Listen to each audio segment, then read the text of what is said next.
Hello, good day, good morning, good afternoon, or good evening, depending when you're watching this. Welcome again to a PERKA TV episode of sharing some thoughts, ideas, and things that may make life a little easier as a Team PERKA distributor, contractor, dealer. There's a lot of things going on, of course, in our economy in these days with supply chain issues and various other things. But one of the biggest challenges I think a lot of people are having is in the people department, in the HR, if you will, or getting decent contractor builders or even managers to take on the various projects. So there is a balancing act being done right now with waiting it out to get a good contractor or becoming a DIY kind of person and maybe even self GCing a particular project. Now, as obviously suppliers of building materials, sometimes we don't always have the resources to do the building ourselves too. So it's good for us to be able to find DIYers who can do their own thing and do their own projects. So there is an opportunity for us to empower folks if we can help them by educating them, sharing our experiences to improve their lot. Because there are advantages in self-GCing if you have the wherewithal to be able to see it through. Of course, you can save money. You can save that little difference that the other GC manager would have to make. You actually can retain some control over the project because you are the one that can make all the phone calls that you need to, or emails or text, whatever they do nowadays. Stay in touch with all of the subs, and it's very important that that part be very well done and there be good communication on a regularity of basis. There's also a potential satisfaction element to it. I mean, you build it yourself, you've accomplished this whole project yourself or with your family or your team, so that can be a plus. Sometimes as a DIYer, we overestimate things. So you can actually end up by saving money if you've done it right. We can also underestimate if you're not too privy about all the costs involved. But there is that potential, notwithstanding. It does take time, but time is in, therefore, your hands and your control to be able to work a little harder to get things done, maybe work Saturday or Sunday to, move things along, or not, as you decide and choose to please. Now, there is the factor that you're not a pro at all this, and so you're going to be learning and Googling things to be able to learn the process. So if you have that patience and you have that capacity in your own personal mindset, that can still be a very, very good thing, a good experience through the whole process. And ultimately, at the end of the day, the buck stops with you. So there's no blaming or shaming that can really go on except with your own learning processes. Now, being less attached to all of the little elements in the process can make a huge difference to having a good experience versus a not so good one.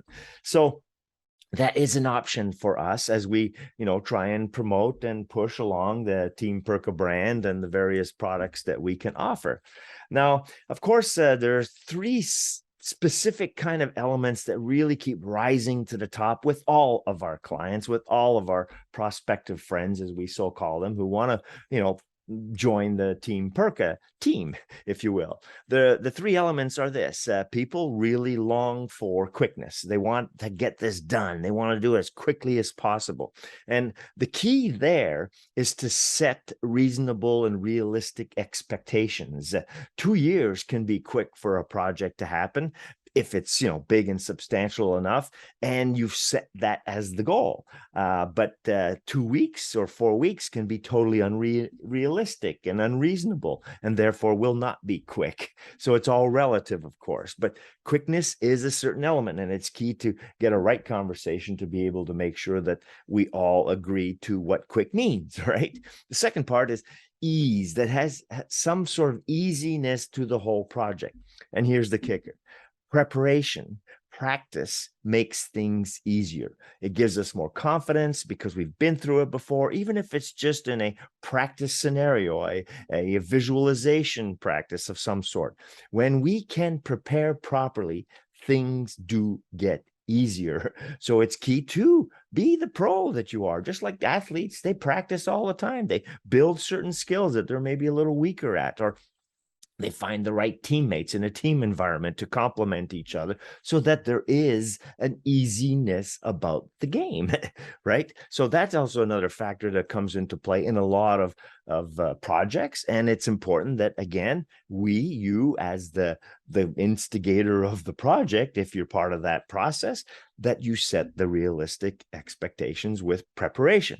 And finally, simplicity is also another factor. Nobody likes things that are too complicated or too complex. But there again, it is important that you identify what the most essential things are, the most important things are, and set the priority list. When you can set a priority list and focus on the most essential and maybe even eliminate the least essential, you thereby simplify the process. And that's how you control complexity and frustrations. It's when you have too many things going on at the same time. Most humans have limited attention spans on what they can focus on in any given minute. Now, some guys are better than others. Some guys can really juggle good, but most people can't. They have to take things in one bit at a time. So it's important that you have this balance within the team that you have and the client that you're with to be able to realize what is the most important, focus on those. And as you eliminate some of those, then you can add on some of the others that were maybe labeled as less important. At the end of the day, though, it's always, always, always about preparation, about trying to forecast and do things in an order that makes the most sense. Now, with more experience, you can get there. And then using others' experiences can also be a huge benefit, which is why we have created and upgraded, the report, the 7 key questions to ask in a barn dominium project, or even in any other type of building project. And these key questions, when asked in the right way with the right teammates and personnel involved, can really, really make a huge difference. It's only 7 questions, and there's probably, maybe 70 others that can be added to those. But these 7 main ones can make a huge difference if it's done right, with intention, properly. So it's good, it's great if you are familiar with these and you can help your client and help your own team at making sure these are covered up front as best you possibly can. And then you just keep building on that with these quick, easy, and simple, choices that you can have.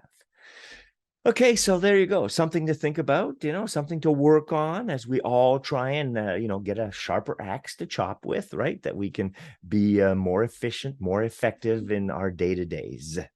So, as always, if you have questions, comments, feedback, opinions, suggestions, please add to this YouTube video or email back, as we're going to be sending this through a email format to be able to dialogue in that respect too, or pick up the phone and talk to any one of us here, Gibby, Guy, Sponge, MJ, Robert, Nick. We've got a great team here. Even Jen is growing in the ability to understand our process and our building. So we're here to help, and just engage with us and ask and learn from our experiences. Not that it is all ending. We're learning all the time as we grow too. So together we will make us ever better.